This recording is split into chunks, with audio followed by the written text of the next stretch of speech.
Here we go. Ade Gman episode 6. Guys, I know this probably looks a bit different because we're filming it in the daytime as opposed to when we normally film at night. I got back from New York City a couple of hours ago and I was like, we need to film. We need to film now because so much has happened since we last spoke. And I think we filmed last week, Wednesday. We filmed last Wednesday. Was it Wednesday? Yeah. And we kind of left that thinking, do you know what? There won't be probably that much. Whatever happens on the weekend, there'll be that. And yeah, there's a lot more than just that. I can't believe the amount of stuff that's happened in 9 days. Like, honestly, I've covered the sport. I've followed the sport for as long as I can remember. And I can't remember a 10-day stretch where so much information and seismic information has come through. I was going to say, we have times where you think it's going to be a quiet week and stuff happens. But, you know, some of it's maybe this fight's announced and this is happening and this is like beyond seismic. Yeah, everything that's breaking this week is just, it's groundbreaking. Yeah, it's enormous. It changes the sport, I think. And some people might say, Ade, you're exaggerating. And look, maybe because we don't know what's going to happen. We've seen shifts in the sport like this with Eddie going to the US and I'm going to take over, and PBC, remember like a decade ago, siding every fighter like under the sun, it felt like. But this one with Turkey, and we are going to get to it, just feels bigger. But let's kind of pay respect to what happened on the weekend, although that feels like a million miles ago. Let's start with New York, again, where I was just a few days ago.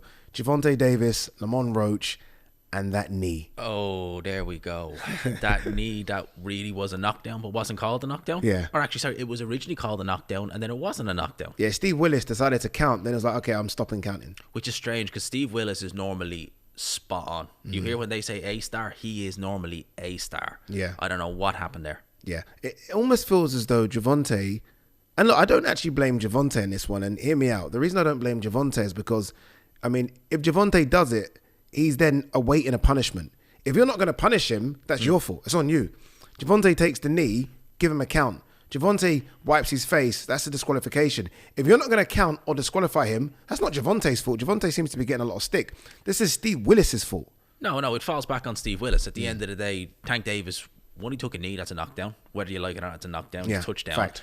Then his corner, without the referee even saying break or anything like that or time, have literally worked on their fighter in a round where there's no time called. So that's a disqualification then and there. It's down to the referee. Yeah, and Steve Willis choked. He choked. And again, you're talking about one of the most experienced and I think one of the best refs in the game as well. Like, every time he refs, I enjoy it because he looks like he's enjoying himself. Oh, those facial features. Those eyes, right? And like, you're like, okay, this guy's enjoying himself. And if you can enjoy yourself in the heat of the moment, you kind of got to respect it. No, okay, look, there's the reason why I guess it's blown up is because the scorecards came back and it was a draw. And then if that round was a 10-8 round, Lamont Roach wins, and it's one of the biggest wins in the last 10 years. Well, you say that, but I seen Mike Coppinger tweet that 2 of the 3 judges actually gave round 9 to Tank Davis. Wow. So in reality, it wouldn't have made no difference. That's crazy. It would have still been a draw. I think it would have been... I think it still would have been a draw. Yeah, but you know what? Automatically, and I get what Mike's saying, and technically he's right. But if someone takes a knee, unless someone absolutely dominates that round, the guy that took the knee is losing the round. Oh, yeah. You take the knee, you lose the round, it's a knockdown, and then you've got to do something incredible to kind of win that round back, or at least get that round on level playing field. You're looking at like Klitschko, Joshua, round 5. Okay, where Joshua drops Klitschko, but Klitschko comes back really strong. Like, that's the kind of what you're talking about. Or Fury Wilder round 12. Round 12, exactly. Something like that. Yeah, you're not talking about round 9 like that. That could have gone either way. No, not at all. There's a couple of things that have come out of it now. Well, the WBA looks like they could force a rematch, and the New York State Athletic Commission are going to look into this as well. I don't expect the New York State Athletic Commission to do anything. I think they're weak. I think they're shallow. And I think they just want the Javonte business. Javonte did record numbers at the Barclays. If they try and inflict anything on him, he's going to be like, okay, never fighting at the Barclays again. Goodbye. So I think it's down to the WBA. The WBA, they will just order a rematch. That's all they're going to do. They're going to order a rematch. Will there be a rematch? Yeah, I think there will be. Okay. I think it's an in-house fight. I think it makes a lot of money. Well, it makes a lot more money this time around because there's the grudge there. You know, I beat you, but the referee choked and this, that, and the other. So makes sense financially for a rematch. To be honest with you, I think if there's a rematch, Tank wins. Yeah, I think Tank will be so much more aggressive. I think Tank could possibly stop him. That's not digging out Lamont Roach, but I kind of feel like Lamont Roach's moment was stolen from him. And I don't know if you get another moment like that. And I've often especially not against Javonte. Maybe later on in his career. When you're dealing with top level fighters and say like Tank, because Tank to me looked like he was having an off night.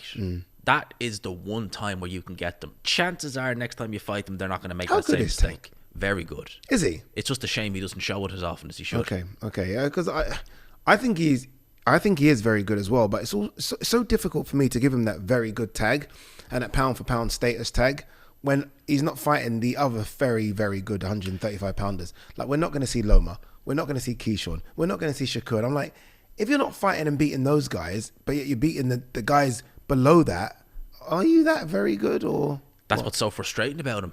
He shows me so much good. Speed, combination punch, big puncher, right? Everything.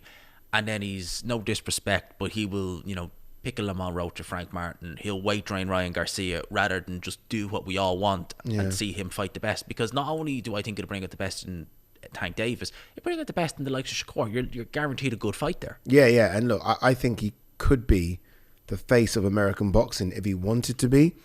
And I feel like American boxing needs Javonte as much as Javonte needs American boxing. I just think he's going through some stuff mentally. I look at him, the way in which he handles himself post-fight, even the lead up to a fight, deletes his social media, doesn't really want to do a workout, just doesn't really want to be there. And for someone like me that's gone through a bit of my own depression, mental health, I feel like I can spot when people are going through stuff. And I feel like he needs to press pause, but he also knows that it pays so much money. And there's a lot of people that make money off Tank that are pushing him into the ring. But sometimes I feel like he doesn't want to be in the ring. He'll do it. He'll get the job done. But sometimes I look at him and think, you don't really want to be here. I think that about him as well. I think he's taught that for the majority of his career. Remember, he was missing weight after only winning a title by a couple of pounds. And then he goes on to make it. Yeah, I think that about him as well. I almost feel like he had sort of protection around him with Leonard Ellaby and Floyd, who kind of did all the heavy lifting and did all the media work. Like, Floyd would always push him to the side. And some people say, is Floyd trying to make the show about Floyd? And maybe to an extent. But it's almost like Floyd would push him to the side and like, okay, let me deal with that question. And Leonard would be he's bully in front of him. Like, I'll fight this battle for you with whoever. Eddie Hearn. Yeah, and now they're not there. And now Javonte has to do it himself. I think we're starting to see him kind of unravel a little bit, which I don't like. All right. We've got so much to talk about. So that's Javonte, which is taking up about 5 minutes. I was in Belfast for Paddy Donovan versus Lewis Crocker, or should I say Lewis Crocker versus Paddy Donovan. And did Marcus McDonnell get it right or wrong? Oh, man, that's a tricky one. He did get it right. What part? Paddy Donovan punching after the bell. So that's a disqualification was right. In my opinion, it's a hard one, but yes. 2 points to do. Had those 2 points not have been deducted, I think that a stern warning and I don't know how you can not disqualify someone that's punched someone after the bell and knocked them out.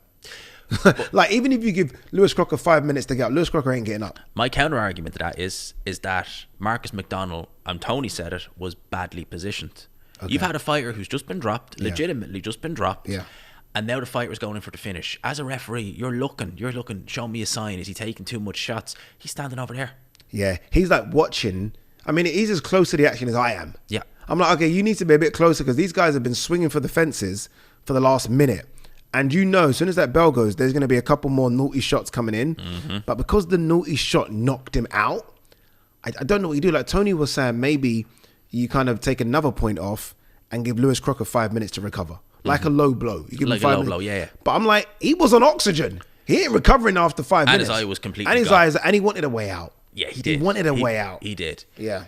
I think it was probably the right decision. Yeah. Yes, but it's still hard. It's still a hard one because him, Paddy Donovan just boxed beautifully. Man, I thought he looked world fantastic. World level. 100%. I was going back and forth with Tony about Boots because obviously this is the right to fight the winner of Boots Stanionis, and I'm like, Boots is obviously a favourite, but Paddy Donovan's good. Man, he is. Like, I saw good hand speed, foot speed. He's got respectable punching power. Very. The engine looked good.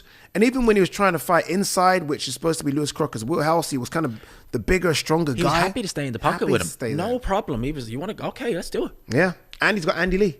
Andy Lee is doing Andy great Lee work right now is a bit of magic, isn't he? And let's say, right, like you pointed this out in our last show, how much work did Andy Lee really do with Paddy? You know, could he have dedicated the full amount. If that's maybe him working with Andy Lee for maybe 50-50, could you imagine what he's doing to be on 100%? Yeah, now that's a camp that includes Ben Whittaker, Joseph Parker, Paddy Donovan. It's not a bad camp. It's not a bad camp. It's not a bad camp at all. All right, will there be a rematch? Yes, has to be. Has to be. Although Billy Nelson's saying no, we're going straight I for a reckon world there title. will be more money Billy's on the line crazy. for a I like rematch. Billy, but come on, Billy. There'll be more money for a rematch than there will be for fighting boots. Maybe that's what Billy's doing. Maybe Billy's trying to say, we're going to go rematch, but if you pay me a bit more... He probably knows his guy can't beat Paddy Donovan. I don't mean that in a bad way, but after Especially that... not the way he made him fight. No, not the way he made him fight. Yeah. And he's probably thinking, if I'm going to risk him in there again, taking another beating and losing this time, we want to get well paid. Yeah.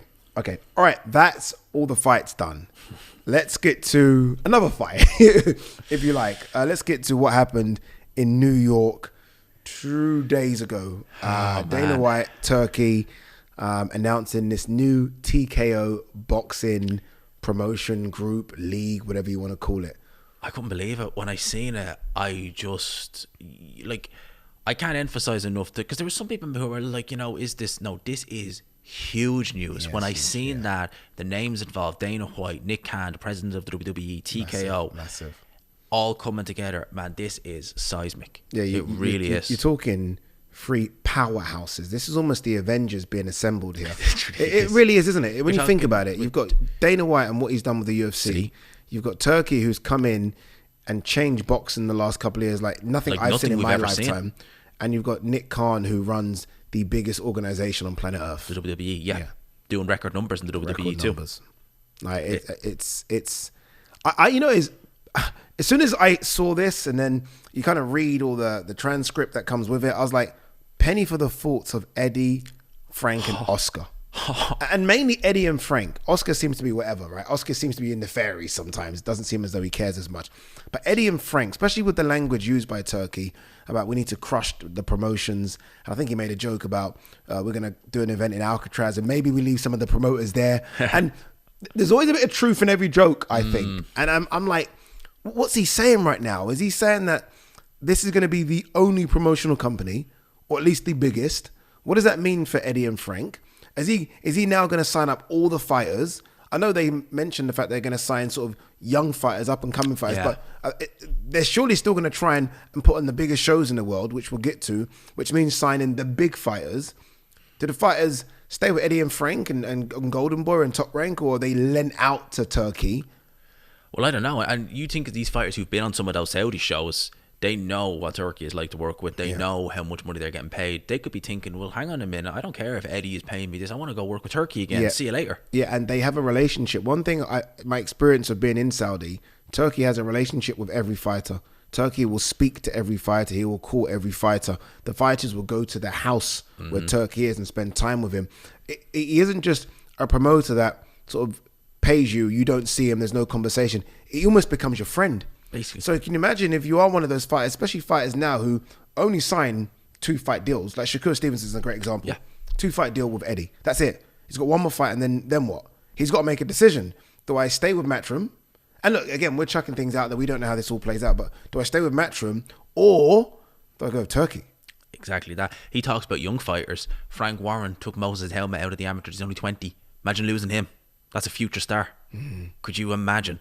So, man, this is seismic. And then it makes you ask the question, well, if they're doing their own thing, what do the promoters like Frank and Eddie do? They were brought together by Turkey. Yeah. Do they go their own ways? Or do they actually decide, right, bring Ben in, bring Oscar in, we team up and right, let's go on the attack? Is there no way that they work with Turkey? Does it not just continue the way it has, whereby Matchroom and Queensberry do their shows like they've been doing, but then they almost join forces with Turkey to do the Riyadh season shows and the Ring magazine shows? So, for example, I mean, Matchroom have got, Queensberry have got this, the heavyweight show, right? It's like it could be Hergovich versus Joe Joyce.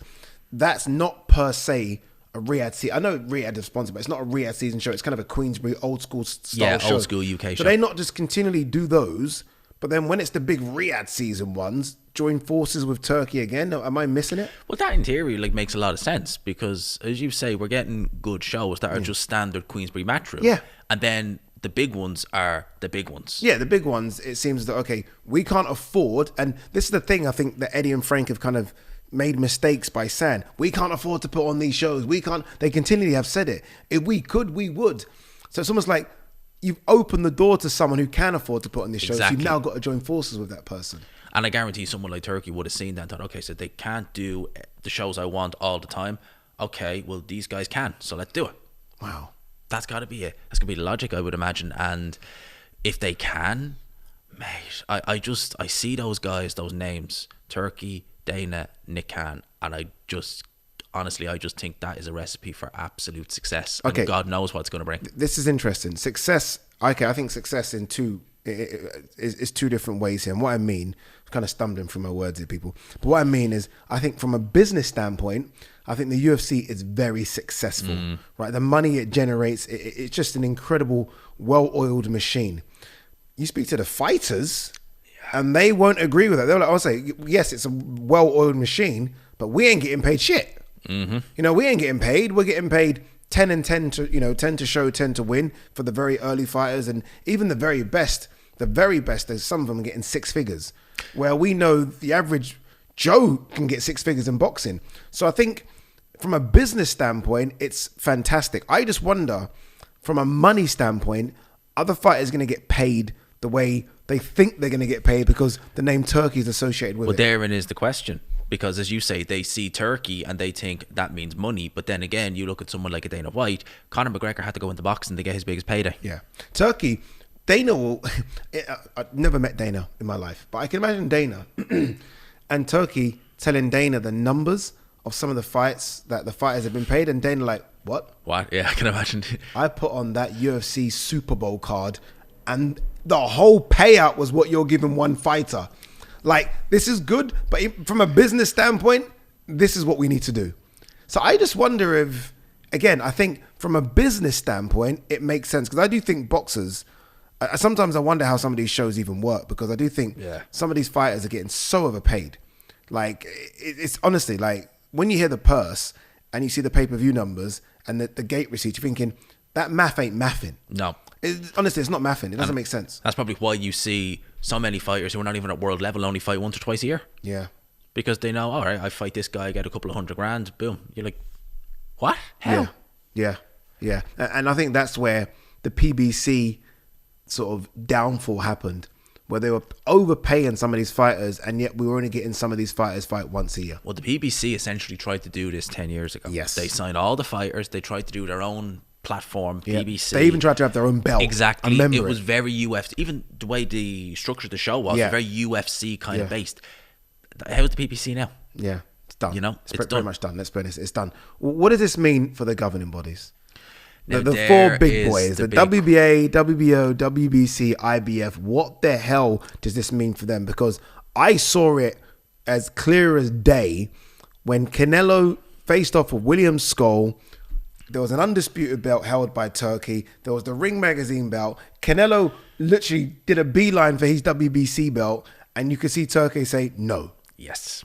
And you're thinking, wow, he can't hold his belts anymore? Like, if you literally said no to all of this already, is it done? I seen that, and I was shocked. I couldn't believe it. I was gobsmacked, because he wasn't doing it to your run-of-mill fighters. Yeah. He was doing it to the biggest star, or one of the biggest stars we've ever seen in the sport. And Canelo is the darling of all those sanctioned bodies as well.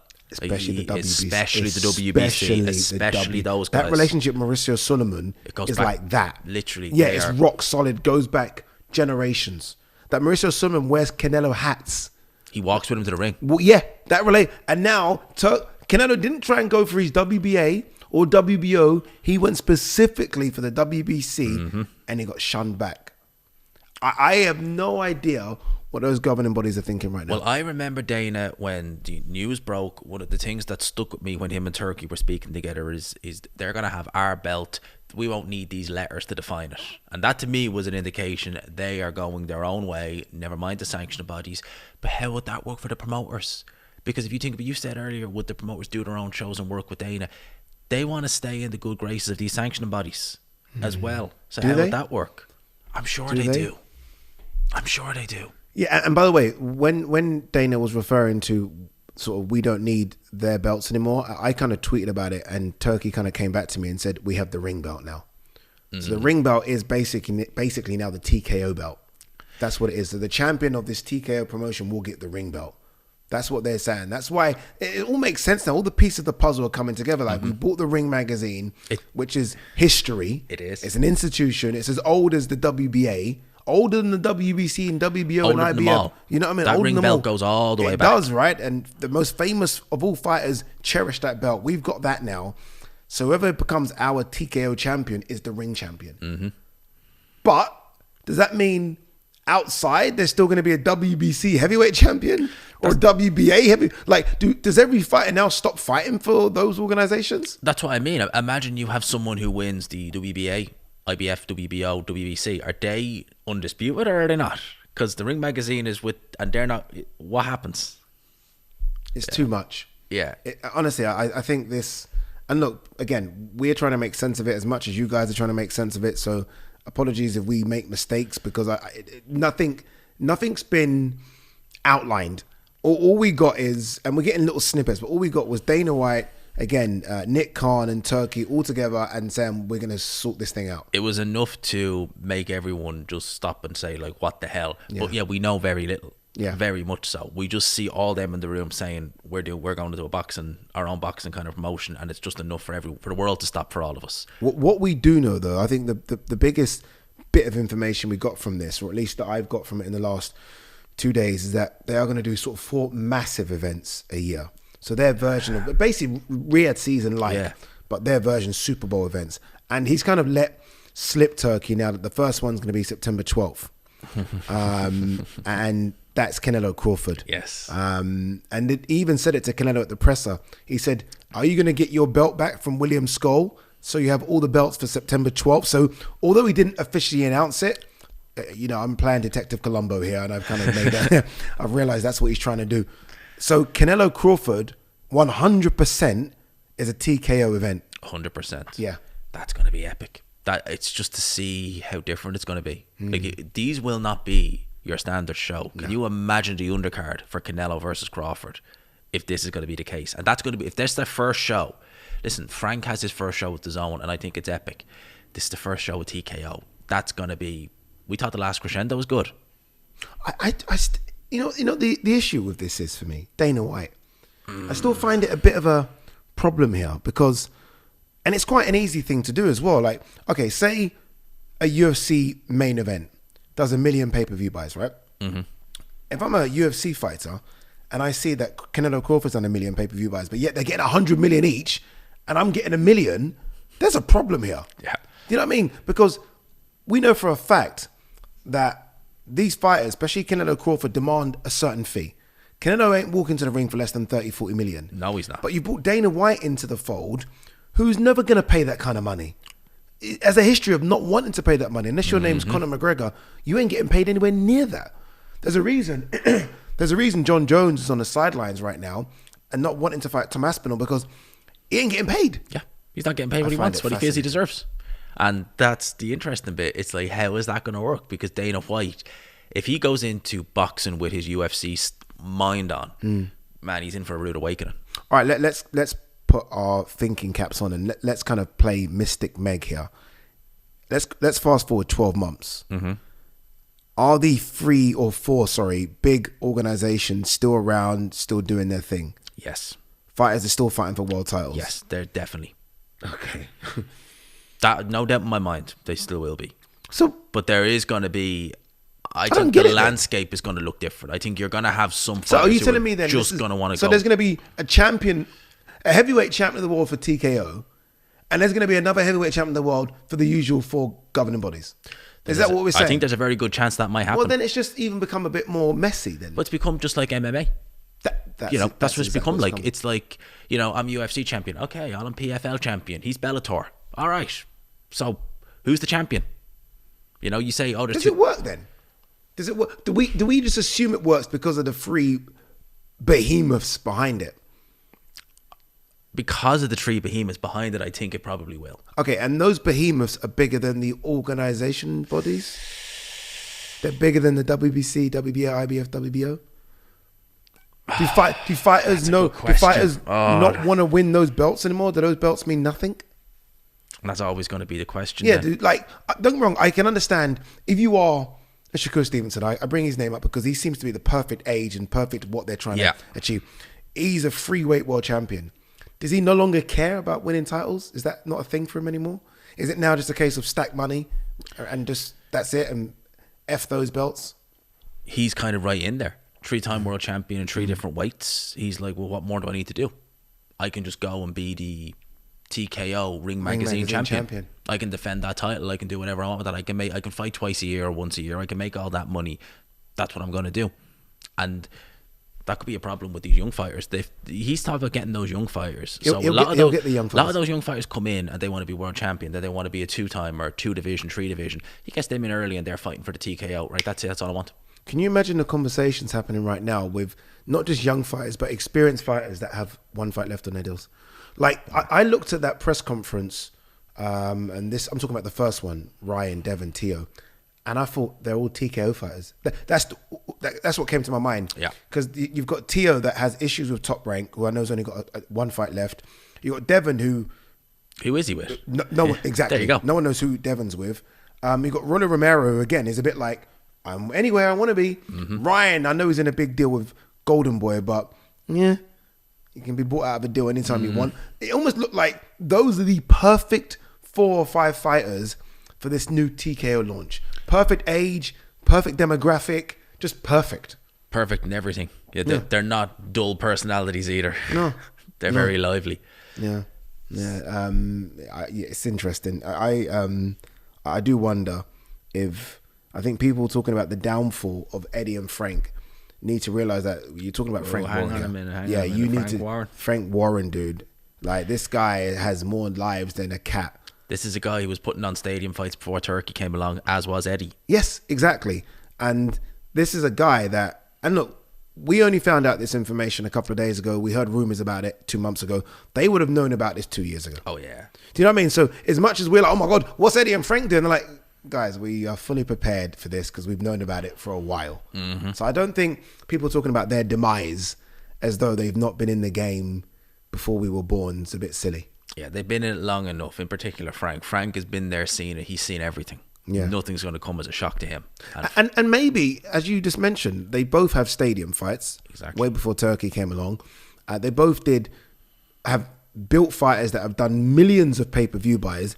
So maybe it is a case of both of them sitting back and like, all right, let's focus on the bread and butter now. Yeah. Let's focus on getting big fights in the UK, not just stadium, but packed out arenas, and let's work on that together. Exactly. And let's bring British boxing back to what it was 5 years ago, where it felt like there was a big O2 event every weekend. Every week in the O2. If it wasn't the O2, it was up in Manchester. Yes. Or it was a stadium. We need to get back to that. We need to get back to that. So we'll see what happens. All right, that's TKO for now. Once we know a bit more, we'll let you know. Ooh. But for now, that's kind of all we know about it. I do think it's going to change boxing, but I don't think it happens overnight, and I don't think it gets rid of the promoters like people think. These are well-established.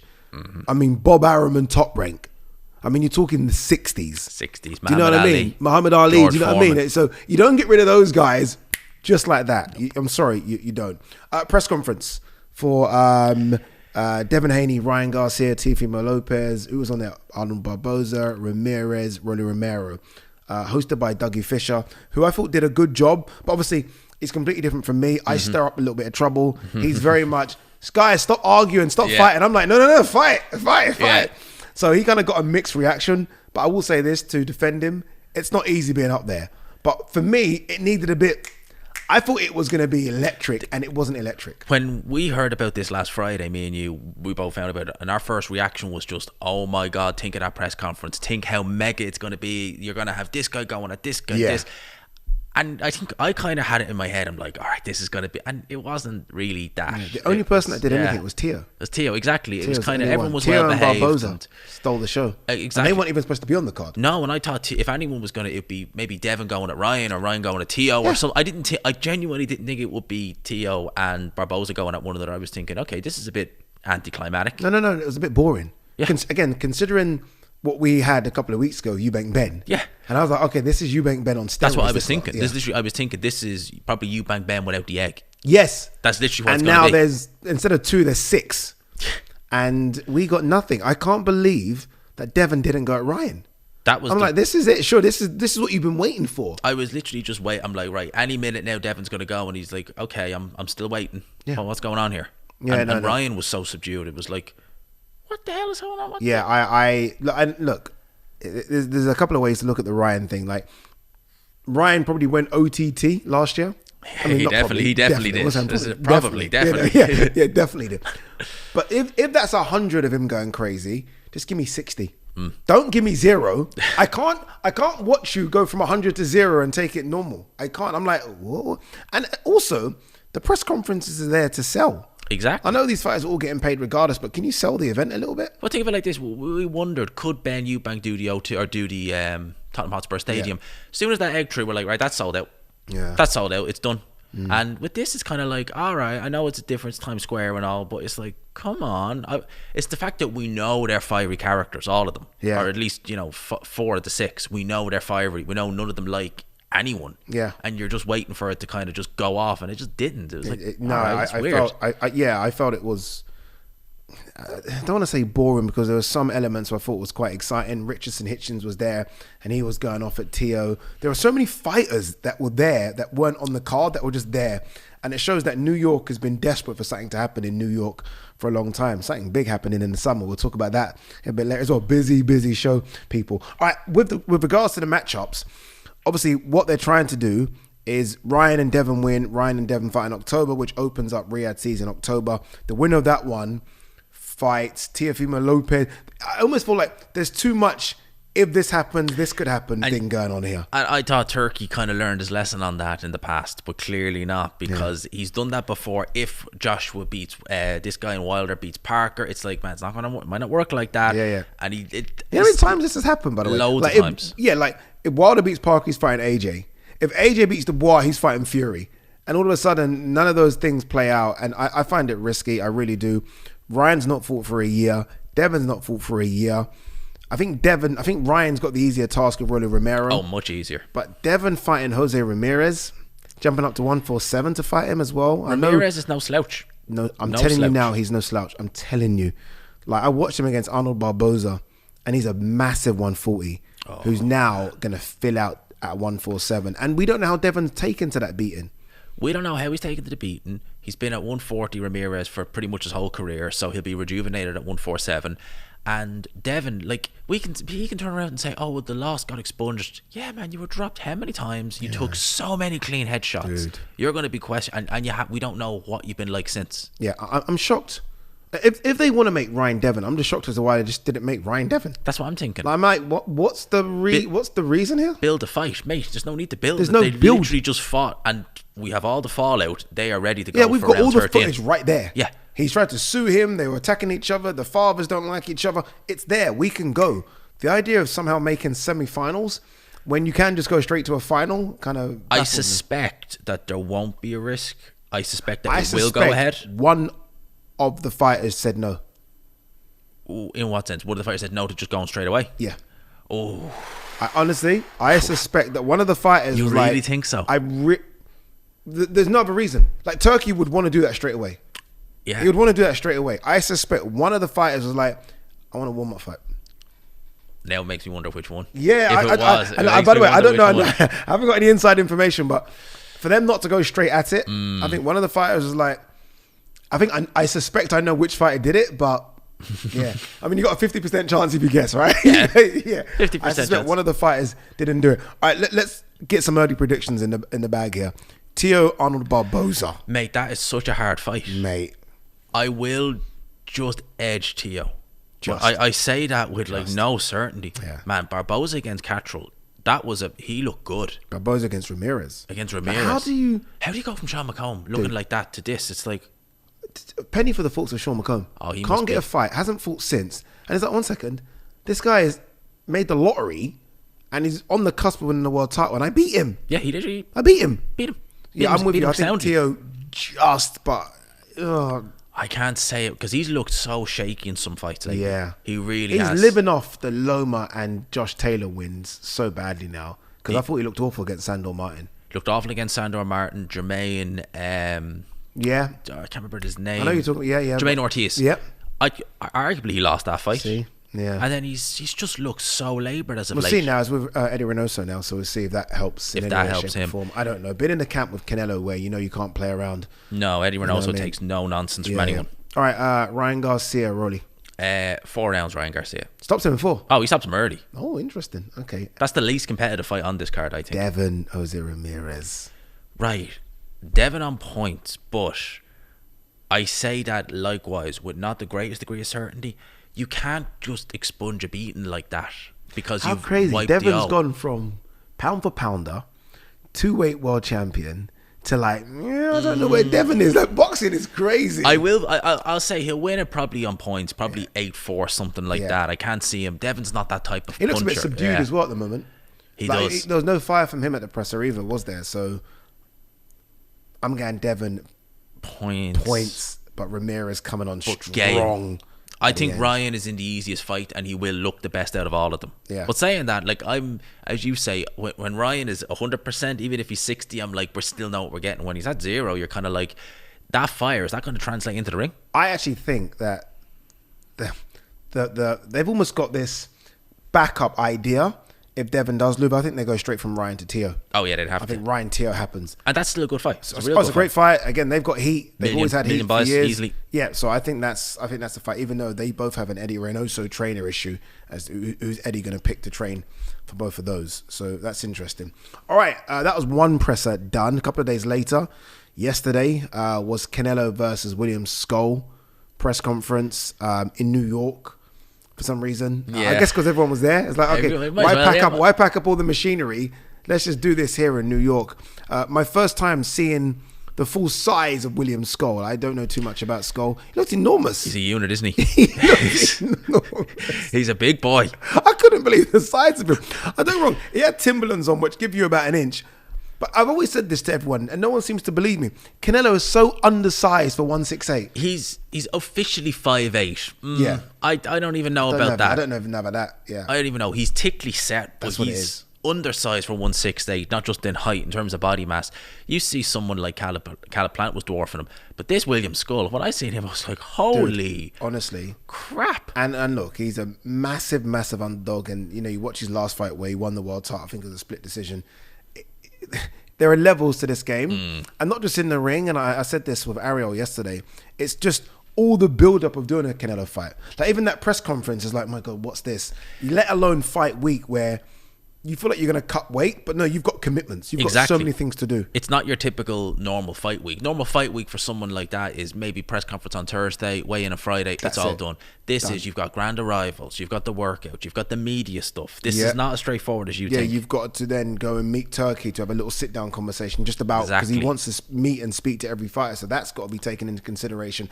And you're fighting at 9 a.m. in the morning in Saudi. Yeah. Which is not good for Canelo either, by the way. But yeah, because normally your type of fighter is coming from the UK. It's supposed to be a 2-hour flight, 2-3 hours. It's not crazy. It's coming from the other side of the world. Yeah. What, 8-10 hours? Yeah. How do you have to time it perfect? You timed this wrong for both guys. So both guys are going to have to time, like, if I'm them, I go over there now and do a mini camp. Oh yeah, just to kind of get used to it, because it's difficult. The lungs, the sand, the air, it's very different. It's the heat, because it will be in Mace. It will be pretty hot as well. It's going to be a lot hotter. It's going to be a lot more humid as well than they're used to. It's going to be interesting. Obviously, look, again, we're not rolling the dice, but there's a fight planned in September. I know. Canelo's fighting Skull, which is 4 months after he'll be trying to fight Crawford. So there can't be any risk of an injury or a cut. Like, this has got to be a clean, precise win. You would imagine that would mean Canelo is going to really look to try and just end this fight as quick as he can. Because I think last couple of years, really, since Plant, he's been just going the distance. Yeah. He's been, if the knockout comes, it comes. I think with this one, he's like, I need to get rid of this guy ASAP, early as I can. Longer it goes, head clash, injury, you just don't know what might happen. He's going to probably go in, look to do a demolition job on him. Yeah, he's gonna have to, because he's almost have to jump straight into camp. He's gonna have to, obviously, look, he's used to May September. So his body's used to that as well. So he'll get used to that. But yeah, it's a bit of a risky one. But someone like Crawford, it's not as simple as just straight into camp. This is the elite of the elite. This is such a special fight. Raiders Stadium. This is something crazy. Obviously, undercard Mingia chief support against Bruno Soras. and Bacoli fighting FA Jagbar. Bacoli was supposed. That Bacoli one's interesting because I'm like, okay, so why is Bacoli not fighting what he was scheduled to fight on the American card? And I just wonder if it's you've been knocked out, and I just wonder if the New York State Athletic Commission are like, no, we're not sanctioning you for another fight yet. Possibly, yeah. I think whereas in Saudi, you kind of whatever. It's the British Boxing Board. I think it's 6 weeks or something like that. And they're just like, you're good to go, so you're fine after that. It had me worried about him because I was thinking, when I heard about Tio getting put on that show, I was thinking, oh my God, has he lost that May fight now after all this? Him against the Jack, but it won't be an IBF eliminator. No, it won't be. So you're kind of like, but he doesn't care. No, he doesn't care. He doesn't pay me. Pay him. We'll see a better Bacoli, and I think, dude, we better. But if I'm a Jagbar and I'm watching that, I'm like, okay, come in a ring 310 pounds and let's see what happens. Because I think people are sleeping on that Jagbar. He can punch a bit. Man, he's not devastating. Devastating, but he's not a top 10, top 15 guy. No, but he can very crack. limited. He can crack a little bit. And I'm talking to myself here really. Am I too high on Bacoli? I don't know.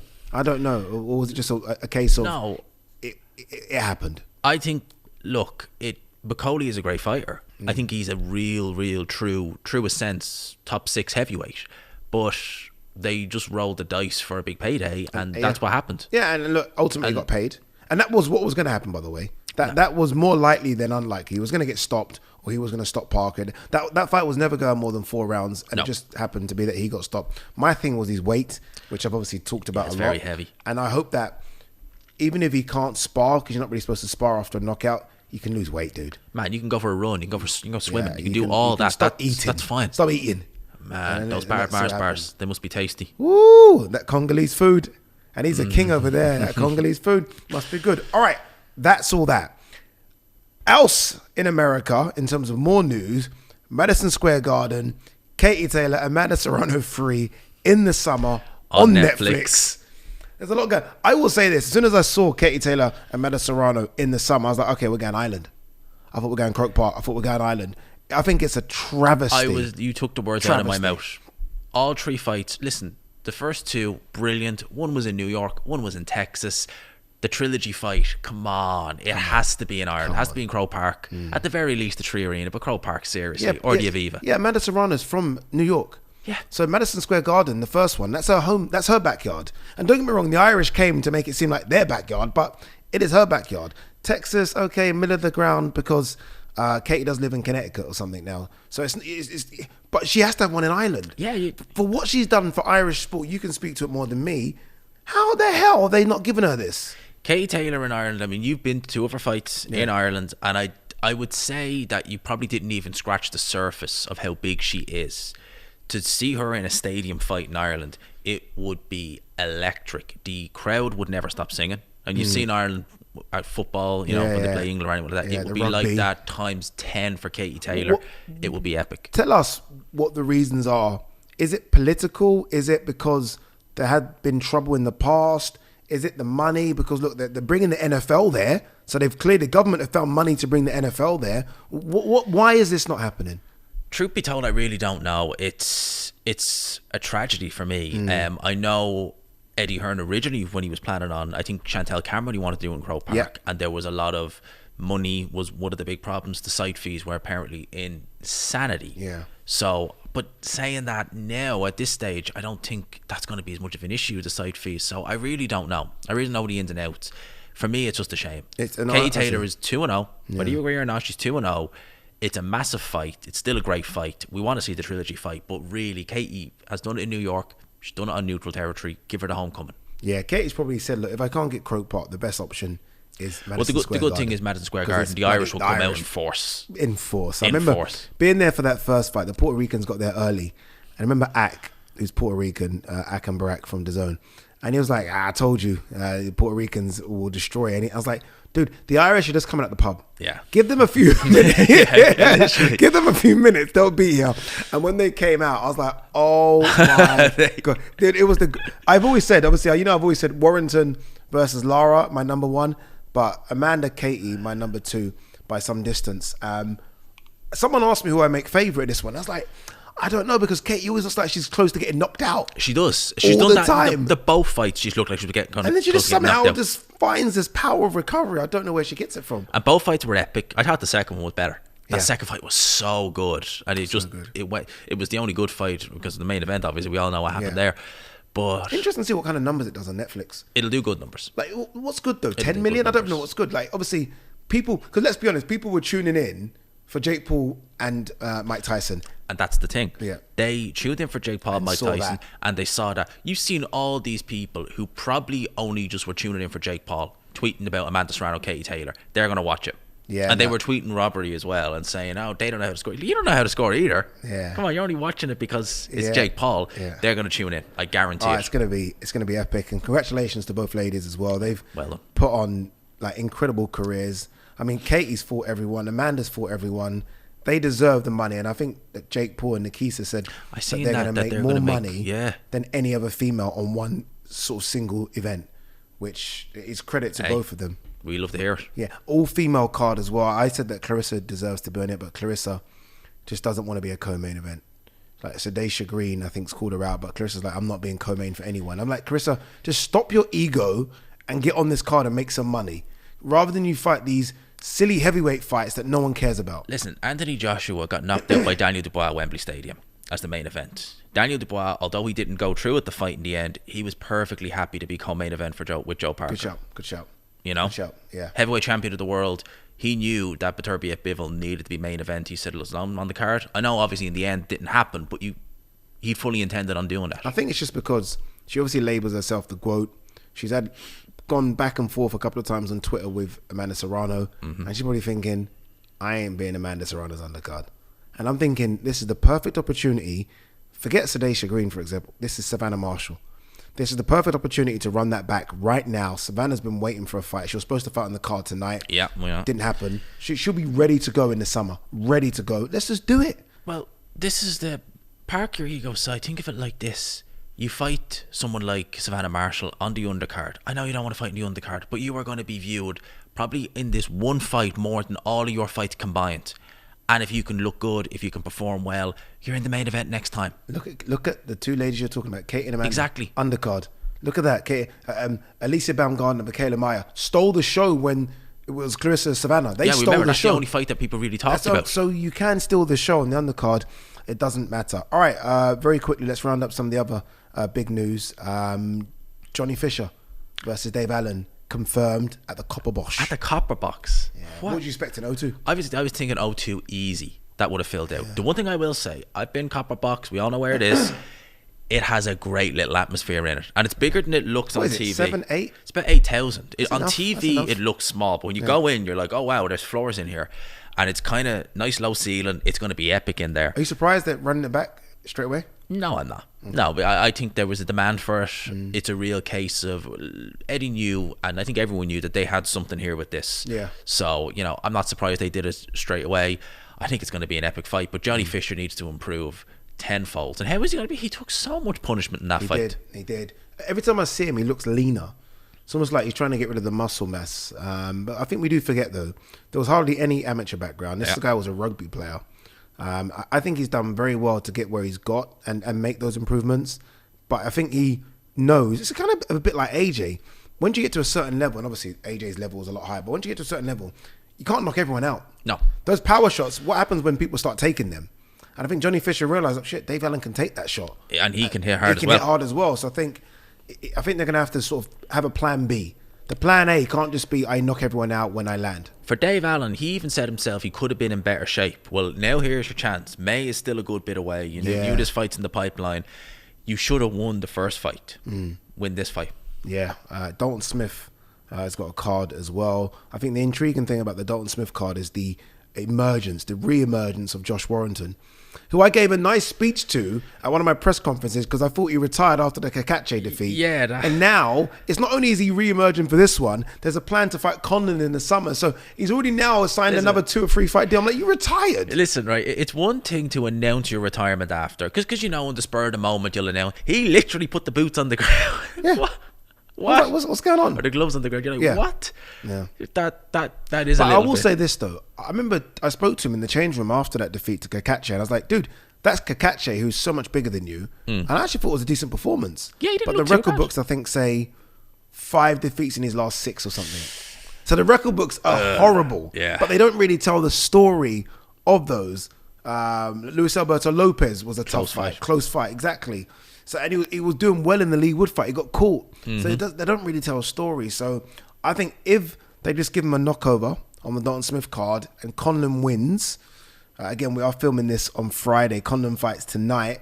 Then I think it's a fight that makes sense for both. Oh, Conlon's not going to... Heaven forbid he loses tonight. But Dude, I don't know, man. It does make sense for both. If they did fight in the summer, I would make Josh Warrington such an overwhelming favourite to beat Michael Conlon. It's not even funny. Yeah, Conlon, unfortunately.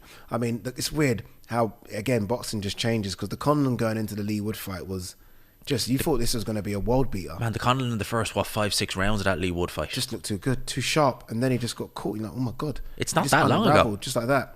Just like that. Tasha Jonas is taking on Lauren Price tonight, right now. Go on, let's put us both on the spot. Lauren Price. How? A very close decision. Okay. I think she's 10 years younger, and I think, look, I love Natasha Jonas. How can you I not? absolutely love Natasha Jonas. How can you not love her? And to be honest with you, if she won, I'd try and be unbiased, but I would be happy if she won. I'd love to see it. Yeah. That's the great way. If she wanted to bow out, that's a great way to bow out. Too big, too strong, and someone was talking about it. I think it's Cindy Ngamba, I think her name is. Was talking about her foot speed. And I was like, I didn't even realize she had good feet like that. You can argue Lauren Price has never lost a round as a pro. Wow. You can argue that she's never lost a round as a pro. Yeah, I think Lauren wins as well, and I actually think, I don't think it's as close as you think. I want it to be, because I love Tasha, but Tasha's what, 40? 40 years old. 40 years old. Lauren just, age is just age. Age is age. Tasha's not been in wars, but age is age. It is. So I'm going for Lauren to win 7 rounds to 3. Yeah, I think that's about 7 rounds to 3. 7 rounds to 3, maybe 6-4. Yeah, 6-4, something like that. I would love it though if Tasha won. I would love it. So one more, Tasha, one more. I wanted to kind of get that Katy Taylor money again. All right, G-Man. I think this might have been our longest episode. I think so. I think so. I think it's our been longest episode. There's been so much to talk about. Yeah, we didn't even talk about Philip Hrgović replacing Dillian White. Very quickly, Philip Hrgović replacing Dillian White. It looks like he's going to fight Joe Joyce. This was a great show. It's now just got even better. Yeah. It's now just got even better. I was thinking about Lawrence Okoli jumping up, but I get it. Oh, so was I. I thought Okoli versus Joe Joyce, and they can find someone from Reactport. They got a month to do it. I'm surprised they didn't get most to tell me.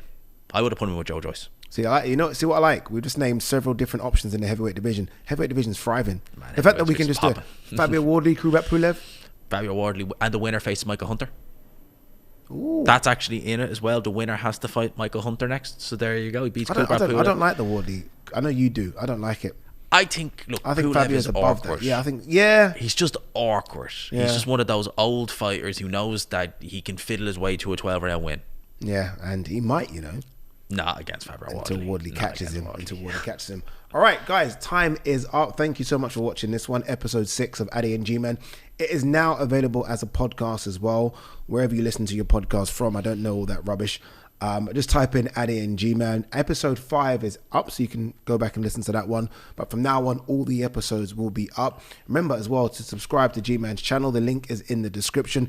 And we will see you for another blockbuster show next week.